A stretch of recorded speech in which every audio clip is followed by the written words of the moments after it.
ہماری شکایت یہ ہے کہ یہودی اور فلسطینی طاقتیں مظلوم فلسطینیوں پر ظلم کر رہا ہے۔ ہماری شکایت یہ ہے کہ آئے دن مسجد اقصی پر غاصبانہ قبضہ کیا جا رہا ہے۔ ہماری شکایت یہ ہے کہ حماس کے لڑاکو اور حماس کے غزہ کی پٹی میں رہنے والے بچوں پر ظلم و زیادتی کے پہاڑ توڑے جا رہے ہیں۔ وجہ کیا ہو سکتی ہے؟ جبکہ ہمارے پاس ایٹمی ہتھیار بھی ہیں، جبکہ ہمارے پاس عرب ممالک ہیں جو 57 ممالک ہیں، اور ایسے ایسے ممالک ہیں جن ممالک کو اللہ تعالیٰ نے ہر طرح کی دولت دے رکھی ہے، اور ہر طرح کی دولت سے اللہ نے ان کو لیس دیا ہے، ہر طرح کی چیزیں دے رکھی ہیں۔ ایک وقت وہ بھی آیا تھا جو غالباً 1965 یا 1967 کا وقت تھا، جبکہ ایک بار پھر سے یہودی دندناتے ہوئے فلسطینیوں پہ ظلم کر رہے تھے، ان پہ اتیاچار کر رہے تھے، ان پہ باقاعدہ طور پر بم برسا رہے تھے۔ لیکن قربان جاؤں سعودی کے پرنس، اس وقت کے پرنس شاہ فیصل پر، کہ انہوں نے باقاعدہ طور پر سعودی میں اعلان کیا کہ ہم اپنے یہاں سے کسی طرح سے بھی کچے تیل ہو یا یہ کہ کوئی بھی کام ہو جو ہمارے یہاں سے جو چیزیں ایکسپورٹ ہوتی ہے یا دوسرے ممالک سے امپورٹ ہوتی ہے، ہم ان چیزوں کو نہ بھیجیں گے اور نہ اپنے ملک میں آنے دیں گے۔ یہی وجہ ہے کہ اس وقت یہ جو آج یہودیوں کے خدا ہیں، جو برطانیہ حکومت اپنے آپ کو سپر پاور حکومت سمجھتی ہے، امریکہ جو اپنے آپ کو خدا سمجھتا ہے، امریکہ بھی کان کھول کر سن لے۔ کیا تم نے شاہ فیصل کے اس دن کو بھول گیا؟ کیا تم شاہ فیصل کی اس تاریخ کو فراموش کر گئے جب شاہ فیصل نے باقاعدہ طور پر یہ بات کہی، ہم پیٹرول بند کر دیں گے، ہم ڈیزل بند کر دیں گے؟ امریکہ بھی گھٹنوں پہ ٹیک کے آیا تھا، برطانیہ بھی ہاتھ جوڑ کے کھڑے ہو کے آئے تھے۔ بتاؤ کون سی طاقت تھی؟ وہ ایمان کی طاقت تھی۔ لیکن آج عرب ممالک ہے، آج بھی سعودی عرب کا فرمان ہے، آج بھی سعودی عرب کا پرنس ہے، لیکن بدقسمتی یہ کہ ایمانی حالت سے بہت کمزور ہے۔ یہی وجہ کہ فلسطینی معصوم بچے بچیوں کی حفاظت کے لیے وہ آگے نہیں آتے، ان مظلوم، ان نہتے، ان بھائیوں کی حفاظت کے، ان کے اقدامات کے لیے وہ آگے نہیں آتے، بلکہ اپنے آپ باقاعدہ طور پر ناچ گانے کی محفل کرواتا ہے، رقص و شعور کی محفل سجاتا ہے، اور باقاعدہ طور پر ہندوستان سے ایکٹر اور ایکٹرس جاتے ہیں اور ان محفلوں کو جا کر دیکھتے ہیں۔ اپنی آنکھ کی حفاظت کیا کریں گے، بلکہ اپنی آنکھ کی روشنی کو گھٹاتے ہیں، اور وہ یہ سمجھتے ہیں کہ ہم اپنی آنکھوں کو نورانیت بخش رہے ہیں۔ لوگوں سنو، کان کھول کر سنو، آج ہماری اور آپ کی ترقی جو ہونی چاہیے وہ ترقی نہیں ہے۔ وجہ کیا ہے؟ وجہ صرف اور صرف یہ ہے کہ جائے کہ یہ قوم نعرہ تکبیر لگائے، کہ جائے کہ یہ قوم زندہ باد کے نعرے لگائے، لیکن میں معروف رائی آپ سے کہتا ہوں، نعرہ تکبیر لگانا اچھی بات ہے، نعرہ رسالت لگانا اچھی بات ہے، زندہ باد کے نعرے لگاتے تو ہو، لیکن ضمیر پہ جھانک کے دیکھو، دل پہ جھانک کے دیکھو کہ ہم اندرونی طور پہ زندہ ہیں، کہ ہمارا دل زندہ ہے، کہ ہمارا ضمیر زندہ ہے۔ اگر ضمیر زندہ ہوتا تو شاید تمہیں غلط اور صحیح کی تمیز ہوتی، شاید تم برائیوں کو برائی سمجھ پاتے، شاید تمہاری مائیں بہنیں جو اپنی عزتوں کا سودا کر رہی ہیں اس کو تم ایکسپٹ نہ کرتے، بلکہ باقاعدہ طور پر ایکشن لیتے، باقاعدہ طور پر اپنی بچیوں کی حفاظت کے لیے کوئی اقدامات کرتے، کوئی انتظام کرتے، لیکن کوئی نہیں کر رہا۔ کوئی باپ ہے اس کو اپنی بچیوں کی فکر نہیں، کوئی بڑا بھائی ہے اس کو اپنی بہنوں کی فکر نہیں، کوئی شوہر ہے اس کو اپنی بیویوں کی فکر نہیں۔ ہر ایک کو یہ اس بات کی شکایت ہے کہ سکون نہیں مل رہا، ہر ایک کو اس بات کی شکایت ہے کہ زندگی میں الجھن بہت ہے، زندگی میں بے ترتیبی بہت ہے۔ کیوں نہ ہوگی بے ترتیبی؟ بتاؤ، یہودی ایک چھوٹا سا ملک، اسرائیل چھوٹا سا ملک، یہودی طاقتیں آج دندناتی پھر رہی ہیں۔ کس کے اشارے پہ دندناتی پھر رہی ہے؟ کیوں یہ 57 ملک گھٹنوں پہ گھٹنوں کے بل چل رہے ہیں؟ کیوں یہودیوں کے آگے اپنی آواز بلند نہیں کر سکتے؟ کیا وجہ ہو سکتی ہے؟ لوگوں صرف ایک وجہ ہے، اور وہ وجہ قرآن کریم نے تمہیں بتایا ہے۔ نبی علیہ السلام پر سب سے پہلی آیت جو نازل ہوئی تھی وہ اقرأ بسم ربک الذی نازل ہوئی تھی، اور اللہ کے رسول صلی اللہ علیہ وسلم کو حکم دیا گیا تھا، پڑھیے اس پروردگار کے نام سے، پڑھیے اس پرماتما کے نام سے جس نے سنسار کو وجود بخشا ہے، پڑھیے اس پروردگار کے نام سے۔ یہ نہیں کہا تھا نمازیں قائم کرو، یہ نہیں کہا تھا روزے رکھو، یہ نہیں کہا گیا تھا حج ادا کرو، یہ نہیں کہا گیا تھا کہ زکوٰۃ ادا کرو۔ ہاں، حج کے فرائض بھی آئے، زکوٰۃ کے فرائض بھی آئے، نماز کے فرائض آئے، بعد میں آئے ہیں، سب سے پہلے تعلیم کے لیے ابھارا گیا ہے۔ بتاؤ آج یہ قوم تعلیم میں پسماندگی کی شکار ہے کہ نہیں ہے؟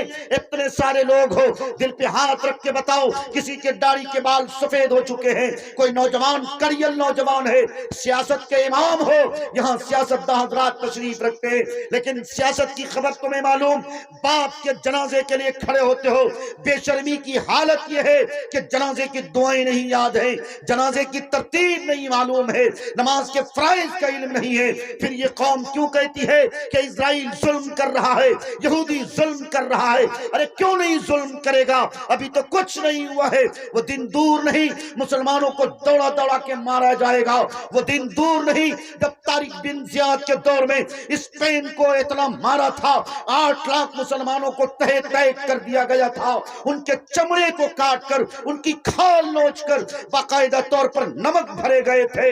وہ دن بھی آنے والے ہیں، اگر تم اور ہم نہیں جاگو گے، ہمارے اندر بیداری نہیں آئے گی۔ قرآن کہتا ہے ان اللہ لا یغیر ما بقوم حتی یغیروا ما بانفسہم، خدا نے آج تک اس قوم کی حالت نہیں بدلی، نہ ہو جس کو خیال خود اپنی حالت کے بدلنے کا۔ اے لوگوں سنو، کان کھول کر سنو، ہم سب کی ذمہ داری آج یہ ہوتی ہے کہ آج تعلیم سے ہمیں اپنے رشتے کو مربوط کرنا ہے، اپنے بچوں کو تعلیم یافتہ بنانا ہے۔ تعلیم کی وجہ سے آج یہودی طاقتیں ہم سے تم سے بہت آگے جا چکی ہیں اور دنیا بھر میں حکومت کر رہی ہیں۔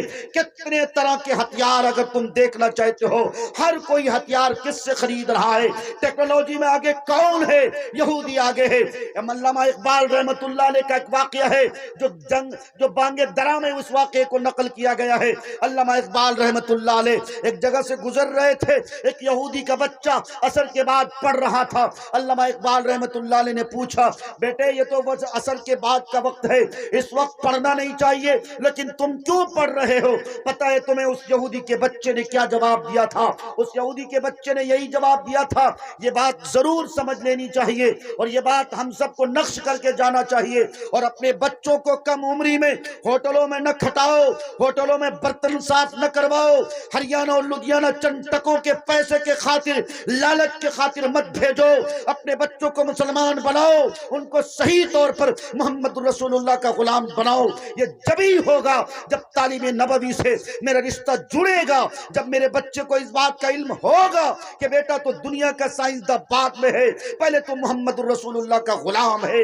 جب تو محمد رسول اللہ کا غلام بن جائے گا، تیرے سامنے کوئی ٹینک ہوگا، تیرے سامنے ہتھیار سے لیس کوئی ہوگا، لیکن ایمان میں وہ طاقت ہوگی، ایمان میں وہ پاور ہوگا، ایمان میں وہ کرنٹ ہوگا، سجدہ کرے گا، تم پہ تلوار برسیں گے لیکن تلوار کے اثرات نہیں سمجھے جائیں گے۔ یہ طاقت کب آئے گی، یہ اثر کب آئے گا؟ جب میرا اور آپ کا رشتہ محمد رسول اللہ سے جڑے گا۔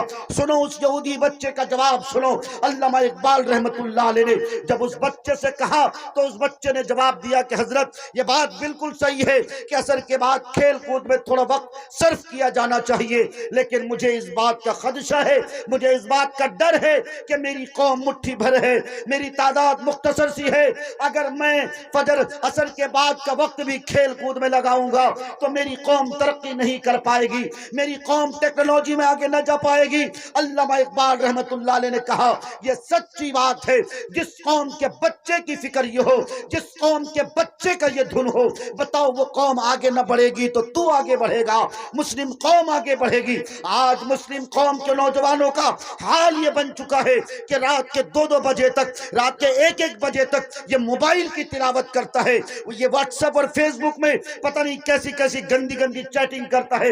اور لوگوں یہ بات آپ کو ہضم نہ ہوگی، حضرات شورائے کرام بھی بیٹھے ہیں، ذمہ داری کے ساتھ کہہ رہا ہوں، ہر ایک اپنے اپنے نفس کا محاسبہ کرے، ہر ایک اپنے اپنے دل سے حساب و کتاب لے اور آج ہی پکی سچی توبہ کرے۔ اپنی قوم کو اگر ترقی میں دیکھنا چاہتے ہو کہ میری سوسائٹی بہتر سوسائٹی بنے، اس سماج کی اصلاح کیے جائیں، تو اس کے لیے ضروری ہے ہم تم مل کر اس سماج کو بہتر بنا سکتے ہیں، اور وہ راستہ صرف اور صرف ایک ہی راستہ ہے، تعلیم نبوی کا راستہ ہے۔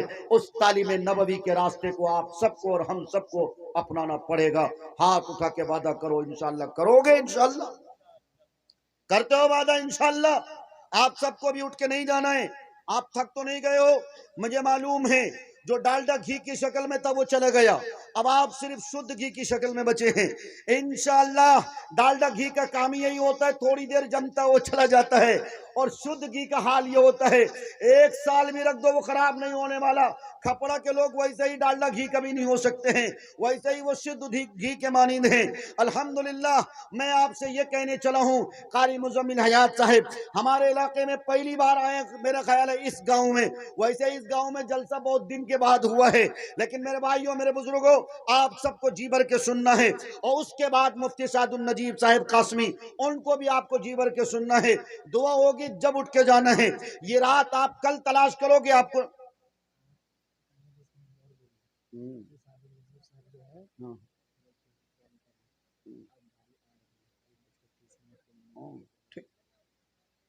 اچھا ماشاءاللہ قاری فیصل صاحب نے اشارہ دیا کہ آپ بالکل ہری جھنڈی نہ دکھائیں، بالکل آپ جیسے چل رہے معاملہ ویسے ہی چلنے دیا جائے۔ بہرحال میں یہ نہیں چاہ رہا تھا کہ میں ختم کر دوں، مجھے ویسے ہی جلدی ختم کرنے کا کوئی شوق نہیں ہے، جب لوگ سن ہی رہے ہیں تو الحمدللہ کیا فکر ہے۔ کل جب میں 2.5 گھنٹہ بول گیا تھا، یقین جانو میری آواز جواب دینے لگ گئی تھی، اس وقت میں کہا کہ اب تو ختم کر دوں، لیکن اڑیسہ والے اتنی محبت کرتے ہیں، اتنا پیار جتاتے ہیں، یقین جانو کہ اس وقت بھی پرچی لکھ کے دی گئی، میں کہا حضور اب اس سے آگے اگر بولوں گا تو ٹرین چھوٹ جائے گی۔ بہر کیف اگر قاری مزمل حیات صاحب کو ہم نہیں سنیں گے تو یہ میرے لیے بھی ناانصافی کی بات ہوگی، وہ ہمارے مہمان ہیں اور مہمان کا بھرپور ہمیں خیال رکھنا ہے۔ میں خود انشاءاللہ زانوئے تلمذ ہو کر کے بیٹھ کے سنوں گا انشاءاللہ۔ اس بات کا خیال رکھیں کہ آپ بھی پورنیہ کے ہیں، جی جی جی جلسہ پورنیہ میں ہو رہا ہے۔ جی جی مجھے سب کا فکر ہے، سب کی فکر ہے، اور مجھے یہ بھی معلوم ہے کہ میں کھپڑا میں بول رہا ہوں، یہ کھپڑا ہر اعتبار سے میرے لیے سائے کے مانند ہے۔ انجینئر صاحب بیٹھے اور میرے دل نثار بھائی بھی بیٹھے ہیں، لوٹیا باڑی سے بھی لوگ آئے ہوئے ہیں اور کھیمیا سے بھی آئے ہوئے ہیں، ہری پور سے بھی آئے ہوئے ہیں، سب کی پیشانی میرے سامنے جگمگا رہی ہے۔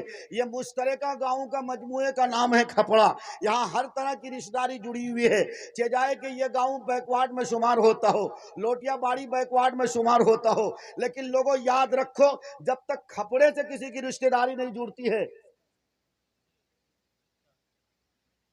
آپ تمامی حضرات سے ایک بات میں کہنا چاہتا ہوں کہ مفتی سعد النجیب صاحب درود شریف پڑھنا، اللہم صلی اللہ محمد النبی الامی وعلی آلہ وسلم صلی اللہ تعالی علیہ وسلم۔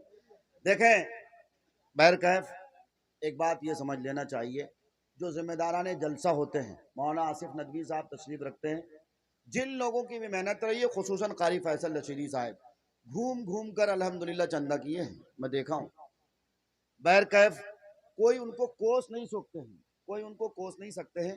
مفتی سعد النجیب صاحب تشریف لائے تھے کسی وجہ سے، اچھا کسی وجہ سے بہرکیف وہ نہیں اس وقت آ پائے ہیں اب تک، اگر وہ وقت پہ آ گئے تو آمنا صدقنا، اور نہیں آ پائے تو قاری مزمل حیات صاحبی آج مکتب بن کے وہی دعا کرائیں گے انشاءاللہ۔ مسافر ہے اور مسافر کی دعا قبول بھی ہوتی ہے الحمدللہ۔ بہرکیف بزرگوں ساتھیوں، میں بتائیے رہا تھا آپ سب کو، اصل میں آپ یہ کہیں گے کہ یہ معاملہ ہو کیوں رہا ہے۔ ایک واقعہ میں بتاؤں آپ کو، ایک کوا کبوتر دونوں جال میں پھنسا تھا، کوا بھی رو رہا تھا کبوتر بھی رو رہا تھا، ویسے بھی دیوبندیوں پہ کوے کا الزام بہت زیادہ آتا ہے، تو بہرکیف لگے ہاتھ سنائی دیا جانا چاہیے۔ کوا بھی رو رہا تھا کبوتر بھی رو رہا تھا، تو کوے نے کہا رے بھائی آپ کیوں رو رہے ہو؟ کبوتر نے کہا میں حلال جانور ہوں، میں تو ذبح کیا جاؤں گا اور کھایا جاؤں گا۔ پھر کبوتر نے کہا کالے میاں آپ کیوں رو رہے ہو؟ آپ تو حرام جانور ہو، آپ کو تو ذبح نہیں کیا جائے گا۔ پتہ ہے پھر اس وقت کوے نے کیا جواب دیا؟ کوے نے کہا کہ میں سچ مچ حرام جانور ہوں، لیکن یہ جال مولوی کا ہے، کوئی ہیلا ویلا ادھر ادھر سے کوئی فتویٰ وتوا نکال کر اس کو بھی حلال کیا جائے گا، اس لیے مجھے بھی اس بات کا ڈر ہے۔ یہ جال بہرحال کوئی اور مکھیا جی یا سرپنچ صاحب کا نہیں ہے، مولوی بہت چالاک ہوتے ہیں۔ بہرکیف آج آپ بھی مولوی کے چنگل میں پھنسے ہیں۔ لوگوں یاد رکھو مولوی کا جال بہت بہترین جال ہوتا ہے، جب تک آپ مولوی کے جال میں رہو گے انشاءاللہ آپ کو کوئی بیلا پھسلا نہیں سکتا ہے۔ ایمان لٹانے کے لالی پاپ مولوی کے علاوہ لوگوں کے پاس ہی ملتا ہے۔ آج تم دیکھ لو قادیانی فتنہ جو وجود میں آیا تھا، اسی قادیانی کا چھوٹا بھائی دربھنگا سے پیدا ہوا ہے جس کا نام شکیل ابن حنیف ہے، وہ بہت تیزی کے ساتھ گردش کر رہا ہے، اور پاکستان کا ایک بہت بڑا اسلامی اسکالر اپنے آپ کو کہتا ہے. ہمارے گاؤں کے بھی کچھ اٹھنی اور چونی اور چدی کے شوربا ان کو فالو کرتے ہیں اور فالو کرنے کے بعد ان کی تقریر سنتے ہیں اور اسلام کے بہت بڑے لیکچرر وہ خود کو سمجھ بیٹھتے ہیں. ان کا نام بھی یہ میڈیا کے سامنے بتا ہی دینا چاہتا ہوں چونکہ شیخ الاسلام حضرت مولانا مفتی تقی عثمانی صاحب دامت برکاتہم العالیہ نے ان کی بخیہ ادھاری ہے, ان کا باقاعدہ کلاس لگایا ہے. اس بدتمیز شخص کا نام کیا ہے؟ محمد علی, انجینئر محمد علی مرزا. نام تو دیکھو کتنا اچھا رکھا ہے اور اتنا بدبخت شخص ہے اس کو اتنا بھی نہیں پتا ہے کہ محمد الرسول اللہ کی عمر مبارک ٹوٹل کتنی ہے اور آپ کی شادی مبارک ٹوٹل کتنی ہے, لیکن اتنی لمبی لمبی باتیں کرتا ہے اور نوجوانوں کو اتنا بڑھیا موٹیویٹ کرتا ہے. نوجوانوں کے دلوں پہ حکومت کرنے کا کیا سلیقہ ہے, اللہ اللہ خیر کرے. بیرکیف میرے بھائیوں, میرے بزرگوں, یہ دور فتنے کا دور ہے. یاد رکھو دجال کی آمد بھی بہت قریب ہو گئی ہے, اس لیے مسلمانوں پر بہت زیادہ ظلم و زیادتی کے پہاڑ بھی توڑے جا رہے ہیں. یہی وجہ ہے کہ تم دیکھ رہے ہو کہ مسجد اقصی پر آئے دن ظلم کیے جاتے ہیں.